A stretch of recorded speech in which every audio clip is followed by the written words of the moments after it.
Hello everyone, Shri IAS academy में आपका स्वागत है। जैसा कि आप जानते हैं कि श्री आईएएस एकेडमी ने आंसर राइटिंग सीरीज की शुरुआत की थी, जिसके अंतर्गत ऑलरेडी हमारे 241 पार्ट आ चुके हैं।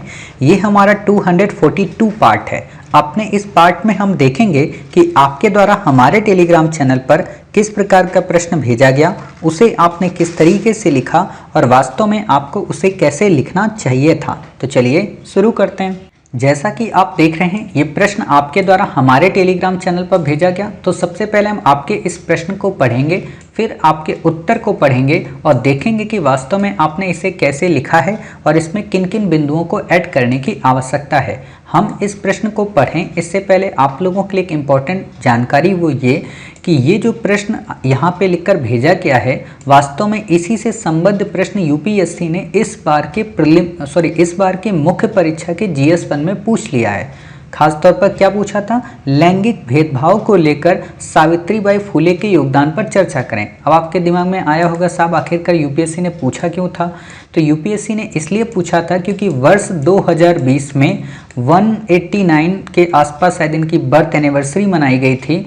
तो इसलिए और द इंडियन एक्सप्रेस पे पूरी न्यूज़ छपी थी, तो इसलिए इस पे क्वेश्चन पूछा था। यूपीएससी आपको वैसे पता होना चाहिए, करंट से रिलेट करके ही क्वेश्चन पूछती है, चाहे मेंस हो चाहे प्रीलिम हो। तो ये मैंने आपको बता दिया। क्यों बताया? क्योंकि तब आप इसको और अच्छे से पढ़ेंगे कि हाँ इस पे क्वेश्चन आ सकता है। ठीक है, तो देख लेते हैं आखिरकार एक क्वेश्चन क्या है। क्वेश्चन इनका है कि महिलाओं के सशक्तिकरण एवं जातिगत विभेद के विरुद्ध लड़ाई में सावित्रीबाई फुले के योगदान पर चर्चा कीजिए। 250 शब्दों में हमें लिखना है। इन्होंने उत्तर लिखा है, भारतीय समाज महान सुधार पहली महिला जिनका नाम सावित्रीबाई फुले थी। यहाँ पे देखो लैंग्वेज का अंतर हो रहा है। चलिए मैं अभी लैंग्वेज आपकी बाद में सुधार दूंगा, नहीं तो फिर पढ़ने में दिक्कत आ जाएगी, पूरा टुकड़ा हो जाएगा। भारतीय समाज महान सुधार, चलिए मैं अपनी लैंग्वेज में ही पढ़ रहा हूँ। ठीक है, जहाँ जहाँ एरर हो वो आप उसको सही कर लीजिएगा, नहीं तो बच्चों को फिर दिक्कत होगी। भारतीय समाज सुधारक पहली महिला जिनका नाम सावित्रीबाई फुले था, उनका जीवन काल एक स्त्री की जीवनता और मनोबल को समर्पित था। इसके बावजूद वे अपने संघर्ष में डटे रहने तथा अपना धर्म और आत्मविश्वास से महिलाओं में शिक्षा की अलख जगाने की महत्वपूर्ण भूमिका निभाई। परंतु कहा जाए तो महिलाओं के प्रति सावित्रीबाई फुले के सामान्य योगदान रही है, जिसमें प्राथमिकता का तौर पर जिम्मेदारी निभाई। इनमें निम्नलिखित रूपों से महिलाओं के प्रति योगदान रहा है। योगदान सामाजिक स्तर, गरीबी ऐसे नहीं, रा में बड़ी की मात्रा, बा में भी बड़ी की मात्रा, गरीबी, विकास, स्वावलंबन, आर्थिक में छोटी की मात्रा मतलब था में, ठीक है, के स्तर पर महिलाओं का शिक्षा का स्तर, धार्मिक में छोटी की मात्रा। क्लियर? मात्राएं की बड़ी दिक्कत होती है आप लोगों की। ठीक है, फिर है बच्चों के प्रति एवं महिलाओं के प्रति समान सहभागिता, महिलाओं हत्या, कुप्रथा, दहेज, बालक हत्या का योगदान रहा। इसके अलावा महत्व को दर्शाया गया जिससे देश गौरवान्वित महिलाओं का उच्च शिक्षा महत्व। उन्होंने महिला बाल विवाह जैसी कुप्रथा को खत्म किया और समाज में समानता दिलाया, महिला सशक्तिकरण किया। पहली बार ऐसे नहीं, ला में बड़ी की मात्रा, पहली बार साहित्य काव्य कथा लिखी और आत्मकथा जो गरीबी महिलाओं के प्रति जो प्रकाशित 1857 में। इसके अलावा महिलाओं एकजुट होकर सशक्तिकरण का योगदान दिया। शैक्षिक आत्मनिर्भरता, महिलाओं सशक्तिकरण, आत्मनिर्भरता, शारीरिक आत्मनिर्भरता, इच्छा शक्ति को बढ़ावा। ये फिर क्या लिखा है? मानसिक ऐसे नहीं लिखा रहता, सा ये वाला नहीं आएगा, शा आएगा इसमें, वो वाला कौन सा? सामान्य वाला। ठीक है, आत्मनिर्भर। ठीक है, फिर आपने क्या लिखा है? उपर्युक्त, ये युक्त नहीं आएगा। इस कथनानुसार कहा जा सकता है इनका महिलाओं के साथ साथ बच्चा एवं OBC AC नहीं होता है, SC होता है, SC ST होता है। ठीक है, मतलब AC नहीं लिखना है आपको यहाँ पे, के प्रति समानता का प्रभाव लाना उनका प्राथमिकता नहीं, प्राथमिकता। प्रा में आ का डंडा लगेगा। मैं सोच रहा हूँ कि आप लोगों की ना सुलेख प्रतियोगिता भी शुरू करूँ, क्योंकि मैं देख रहा हूँ कि कई सारे बच्चों की हिंदी बिल्कुल भी नहीं सही है। तो मैं चाहता हूँ कि सुलेख प्रतियोगिता शुरू करूँ, तब आप लोगों की हिंदी ज़्यादा सही होगी। हालांकि समय का तो बहुत ही ज़्यादा अभाव है, देखते हैं क्या होता है आगे। वे कहाँ करती थी? प्राथमिकता योगदान में महत्व रही थी। वे कहाँ करती थी? वे कहाँ नहीं, वे कहा करती थी, है ना। ये आँख की मात्रा ऊपर नहीं आएगी। तुम कड़ी मेहनत करो अंधे तरीक़ों से पढ़ाई करो, अच्छे तरीक़ों से पढ़ाई करो और अच्छा काम करो। अच्छा ऐसे नहीं बनेगा, ये तो आपका घा लग रहा है। जिससे उन्होंने अंग्रेजी मुक्ति का माता कहा और अंग्रेजी का महत्व को उजागर किया। निष्कर्षण नहीं आएगा भाई, निष्कर्ष आएगा। अतः कुल मिलाकर कहा जा सकता है कि सावित्रीबाई फुले को महत्व को दर्शाया जाता है। इसके अलावा भारतीय गौरवान्वित में जहाँ नहीं जहाँ होता है, जा में सिर्फ जा रहेगा, आ का डंडा नहीं लगेगा। दलितों को सामाजिक स्थानों पर चलने तक अधिकार नहीं था। वहीं भारत में अंग्रेजी राज स्थापित करने के बाद दलितों को शिक्षा, स्वास्थ्य और रोजगार के अवसर मिलने लगी थी। देखिए आपने बातें सारी लिखी हैं, लिखना इन्हीं को, ऐसा नहीं कि इसमें कोई नया पॉइंट मैं ऐड करूंगा, लिखना सब यही है। लेकिन बस ये है कि अपनी इस भाषा शैली को थोड़ा प्रवाहवान बनाइए। प्रवाहवान का मतलब क्या होता है, आप खुद ही देख रहे होंगे, अब आपको फील हो रहा होगा जब हम पढ़ के आपके सामने प्रेजेंट कर रहे कि हाँ हमारी भाषा में टुकड़ापन है। टुकड़ापन का मतलब क्या, कि शब्दों की क्रमबद्धता नहीं है। जैसे एक चीज़ आप देखते होंगे कि हम अपनी तारीफ तो नहीं कर रहे हैं, बट जितने लोग रिस्पांस देते हैं उनका यही मानना है कि जो मैं बोलता हूँ उसमें एक क्रम रहता है, एक फ्लो रहता है और मेरी जो लैंग्वेज है वो कहीं पे टूटी टूटी नहीं लगती है। और एक और बात, जो मैं बातें आप लोगों से करता हूँ उसमें क्लिष्ट हिंदी होती है। कोशिश यही करता हूँ कि आपको मानक हिंदी के अनुरूप ही बातें बताऊँ, ठीक है। तो आप भी ऐसा ही उत्तर लिखने की कोशिश किया करें। टुकड़े टुकड़े में लिखेंगे तो आपका बेहतर उत्तर होने के बावजूद भी ना अंक नहीं मिलेंगे। जैसे अगर मैं ये कहूँ कि कोई बंदा अगर बेस्ट आंसर सावित्रीबाई फुले पे लिखे तो वो इससे ज़्यादा पॉइंट नहीं लिख सकता। जितने पॉइंट आपने लिख दिए इन्हीं को लिखेगा वो, इससे के अलावा नहीं लिखेगा। लेकिन अंक उसको मिलेंगे अपेक्षाकृत आपके। क्यों? क्योंकि आपकी भाषा त्रुटिपूर्ण है और आपकी भाषा में वर्तनियों की गलती के साथ साथ भाषा में रिधम नहीं है, प्रवाह नहीं है। तो वो प्रवाह आपको लाना है। इसके लिए आप क्या कर सकते हैं, जो ये फ्लो चार्ट बनाते हैं ना, इसको आप बंद कर दीजिए, पूरी तरह से बंद कर दीजिए। मैं क्यों कहना चाह रहा हूँ, क्योंकि जब आप फ्लो चार्ट बंद कर देंगे ना तो आपका दिमाग इस बात को हिट करेगा कि मुझे अब अपनी बातें ना कहानी में लिखनी है, पॉइंट फॉर्म में लिखनी है और पैरा में लिखनी है। क्लियर? अब आपको लग रहा होगा सर बता तो ऐसे रहे हो जैसे बहुत सरल है लिखना, इतनी मेहनत से तो हम फ्लो चार्ट बनाते हैं। तो देखिए सरल ही है, आप फ्लो चार्ट की अपेक्षा उसको अच्छे से लिख सकते हैं। कैसे लिखेंगे हम आपको यहाँ पे पूरा इस उत्तर को कंप्लीट करा के बता देंगे। साथ में ये भी बता देंगे कि इन फ्यूचर अगर आपको किसी पे भी योगदान पे क्वेश्चन लिखना हो तो आप उस पर कैसे लिख सकते हैं। इससे पहले मुझे इन्हीं टॉपिक पे एक छोटा सा इंसिडेंट याद आया। मैं इसलिए बता रहा हूँ ताकि आपको एक क्वेश्चन हमेशा के लिए याद हो जाएगा कि एक बार मेरी सिस्टर को मतलब अपने कॉलेज में, यूनिवर्सिटी में उसको स्पीच देना था शिक्षक दिवस पे। तो स्पीच जब देना था तो उसने मुझे कहा कि मेरे लिए दादा एक स्पीच तैयार कर दो। तो मैंने कहा ठीक है। मैंने कहा आप मुझे अपने स्कूल कॉलेज के बारे में थोड़ी बेसिक जानकारी दे दो। तो उसने बताया कि मेरे स्कूल में सभी की सभी मैडम टीचर हैं। मैंने कहा अच्छा। मैंने कहा कोई जेंट्स नहीं है? बोली नहीं, वहाँ पे जेंट्स नहीं क्योंकि वो महिला महाविद्यालय है। तो मैंने कहा अच्छा ठीक है। मैंने बस ऐसे ही सोचा और उसके लिए स्पीच तैयार की। और आप लोग जानकर आश्चर्य में रहेंगे कि उसको उस स्पीच में फर्स्ट प्राइज़ मिला था। क्यों मिला था? क्योंकि मैंने उस स्पीच में एक क्वेश्चन रेस कर दिया था। क्वेश्चन क्या रेस किया था? बात ये थी 5 सितंबर की। 5 सितंबर को क्या मनाते हैं? शिक्षक दिवस। लेकिन क्या इंडिया में कभी शिक्षिका दिवस मनाया गया? नहीं मनाया गया। ठीक है।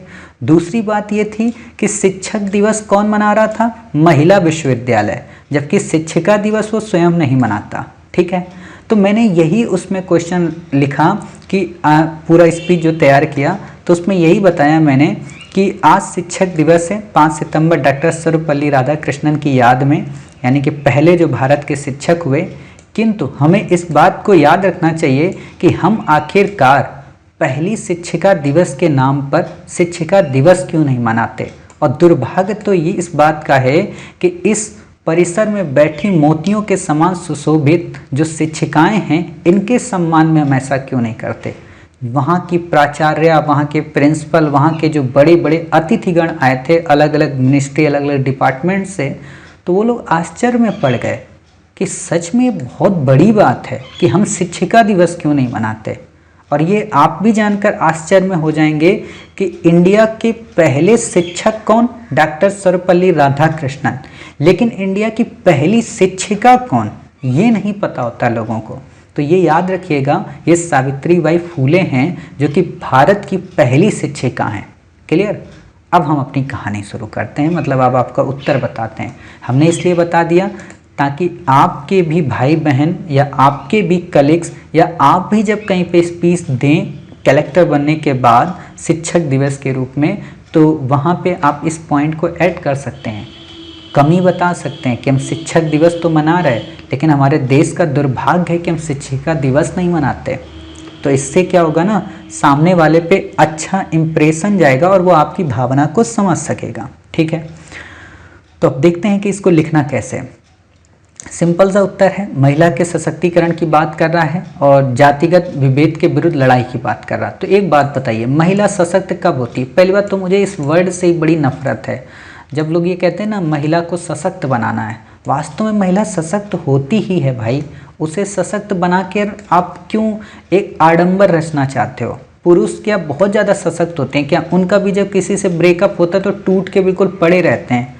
एक तरीके से सोचो ना, इतने भी सशक्त नहीं है। जैसे आप लोगों में से एक पोयम सुनना, बड़ी अच्छी पोयम है, आयुष्मान खुराना, शायद मुझे हीरो का इतना याद नहीं रहता, लेकिन आयुष्मान खुराना के बारे में है। उसमें बहुत अच्छी उन्होंने एक पोयम बोली है हाल ही में कि मर्द क्या होता है, बड़ी अच्छी उसमें बात बोली है। तो वो अच्छी पोयम है, उसको कभी सुनना आप लोग, कि सशक्तिकरण का मतलब क्या होता है, वहाँ पे उन्होंने बताया है।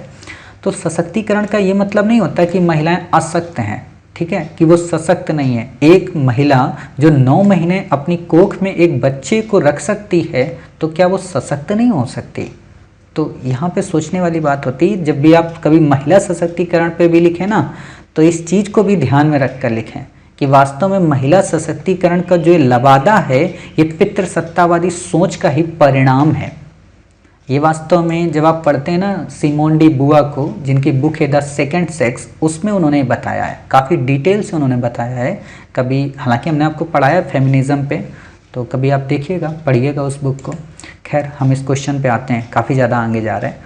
महिला के सशक्तिकरण का क्या मतलब? महिला के सशक्तिकरण का मतलब ये है कि उसके साथ होने वाले जो लैंगिक भेदभाव हैं, उसको एजुकेशन की जो प्राप्ति नहीं है, उसको जो समान अवसर को लेकर प्राप्ति नहीं है, साथ ही उसको एक तरीके से समाज में वो सम्मान नहीं प्राप्त है, उन सारी चीज़ों से संबंधित है महिला सशक्तिकरण।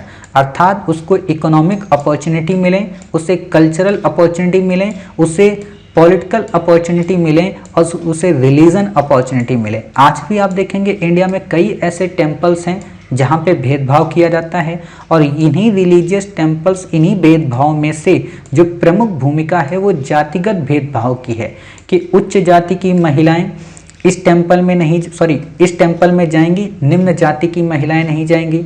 निम्न जाति की जो महिलाएं हैं वो एजुकेशन को ग्रहण नहीं कर सकती क्योंकि उनके लिए एजुकेशन बना ही नहीं है, वो वास्तव में उच्च कुल की महिलाओं के लिए बना है। निम्न कुल की जो महिलाएं हैं वो केवल सेवा के लिए बनी हैं।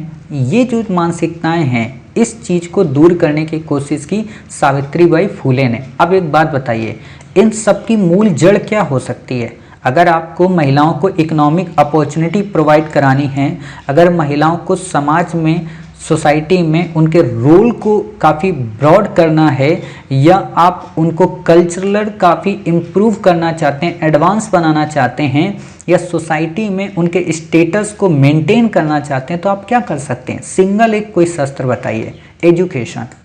एजुकेशन एक ऐसा वेपन्स है जिसके माध्यम से अंतिम व्यक्ति को मुख्य धारा की पंक्ति में लाया जा सकता है, क्योंकि एजुकेशन न केवल उस व्यक्ति के फलक को मजबूत करता है, बल्कि उस व्यक्ति में व्यक्तित्व के निर्माण के साथ साथ उसे उसके अधिकारों से लड़ने की प्रेरणा भी देता है।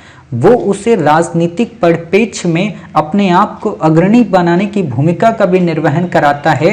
तो धर्म की उन कुठाराघात परंपराओं पर भी क्वेश्चन मार्क लगाने का प्रयत्न करता है। इसीलिए एजुकेशन काफ़ी मस्ट होता है। क्लियर? इतनी बातें समझ गए? यही काम तो किया था सावित्रीबाई फूले ने। वास्तव में सावित्रीबाई फुले ने और कुछ नहीं किया था। उनका मेन रोल था एजुकेशन के माध्यम से वुमेन को सशक्त करना, उनके मध्य होने वाले जातिगत भेदभाव को दूर करना। इसी चीज को आपको मॉडिफाई करके लिख देना है कि सावित्रीबाई फुले ने स्कूली शिक्षा का समर्थन किया था, उन्होंने महिलाओं में अंग्रेजी शिक्षा को प्रमोट करने की बात की थी। इसके लिए न केवल उन्होंने खुद वो शिक्षिका बनी इतने सारे भेदभाव को सहते हुए, बल्कि उन्होंने आगे चलकर अपने पति ज्योतिराव फुले के साथ में मिलकर कन्या विश्वविद्यालय की स्थापना की। साथ ही उन्होंने किसान स्कूल की स्थापना की। उन्होंने नवजात कन्या शिशुओं के लिए कई आश्रम ओपन कराए। उन्होंने अकाल सत्र भी चलाया। उन्होंने विधवा विवाह के संदर्भ में समर्थन किया। उन्होंने छुआछूत की प्रथा को मिटाने का प्रयत्न किया। उन्होंने महिलाओं से कहा कि आपकी मुक्ति का केवल एक ही साधन है, वो है मस्ट बी एजुकेशन। क्लियर। उन्होंने जो लड़कियां होती थी जिनका विवाह कम उम्र में कर दिया जाता था, बाल विवाह, उसका उन्होंने विरोध किया। ये सारी चीजें उन्होंने की और इसके लिए उन्होंने एक सोसाइटी का गठन किया, सत्य शोधक समाज। वास्तव में सत्य शोधक समाज का मर्म क्या था या उसका उद्देश्य क्या था? उसका एक उद्देश्य ये भी था कि जिन महिलाओं के विवाह में दहेज की मांग काफी ज्यादा होती है, उस मांग को खंडित करना, अर्थात दहेज जैसी कुरीति को समाप्त करना और उसकी जगह पे बेटी को ही मुख्य भूमिका मानना।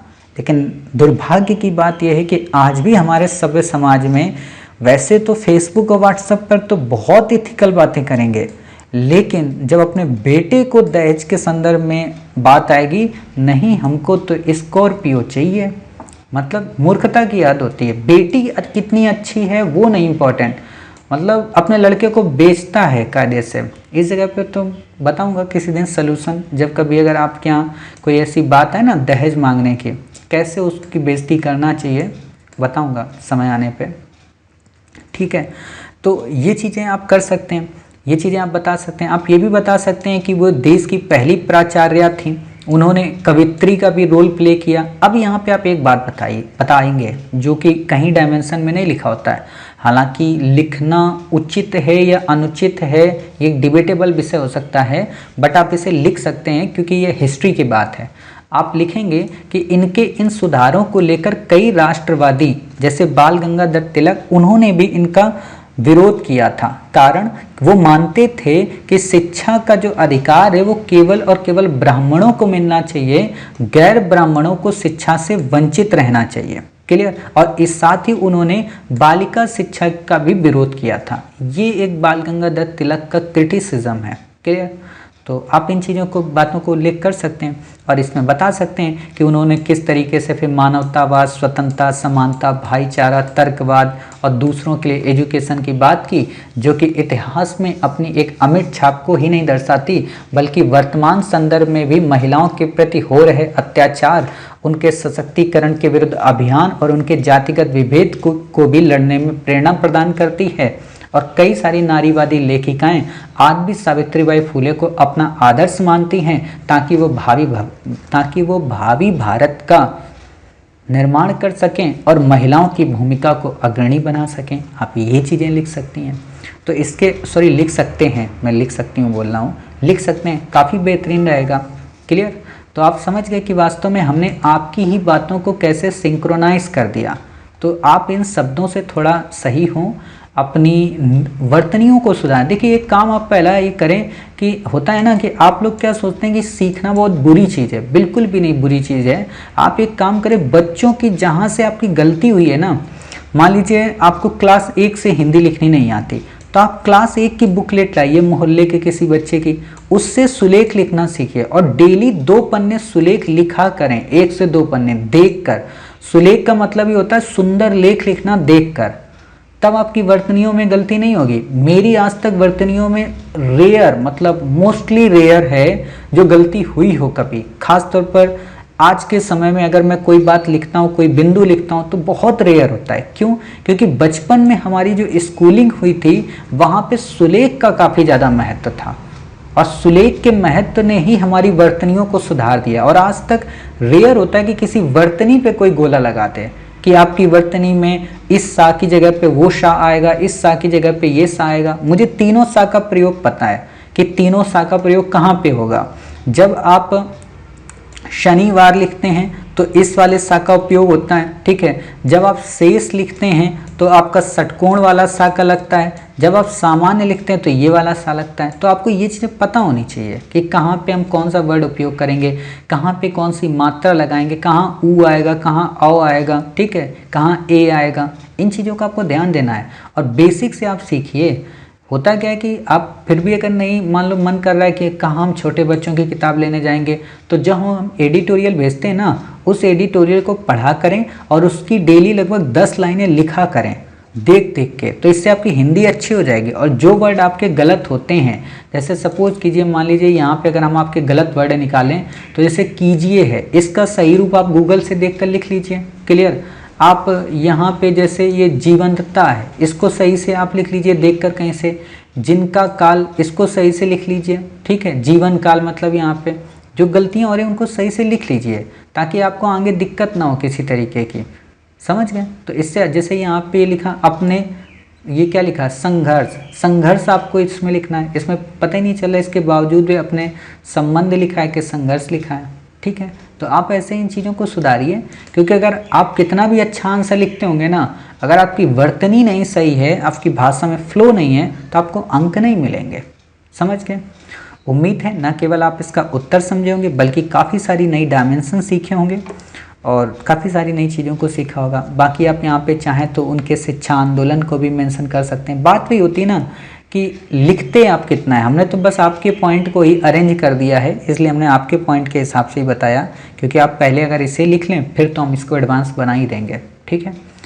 मिलते हैं आप ही के द्वारा भेजे गए एक नए आंसर के साथ। तब तक अपना ख्याल रखिए और स्वस्थ रहिए।